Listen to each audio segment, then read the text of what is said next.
How to get and use the favorites feed on Instagram. In this short video, I'm going to show you how to get and use the favorites feed on Instagram. Okay, straight into it. To get the favorites feed option, make sure you've updated your Instagram app to the latest version. Then, open up the Instagram app.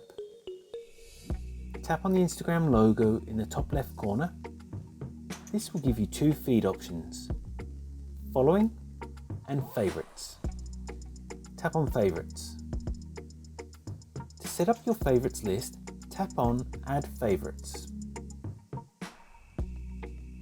Based on your activity on Instagram, the app will suggest some accounts they think you'll want to add to your favorites list. If there are any accounts selected that you don't want on your favorites list, tap remove next to their username. If you change your mind, you can click on add.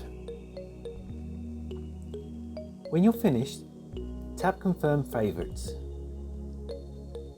Now you can easily browse recent posts from only your favorite Instagram pages. If you want to switch back to the normal Instagram feed, simply tap the home button in the bottom menu to go back to the main feed that takes Instagram's algorithm into account. You can easily access your favorites feed again by tapping Instagram then selecting favorites. And that's all it takes to get and use the Instagram favorites feed. If you found this video helpful, I'd love it if you liked the video, subscribe to my channel, and let me know in the comments if this worked for you. Thanks for watching.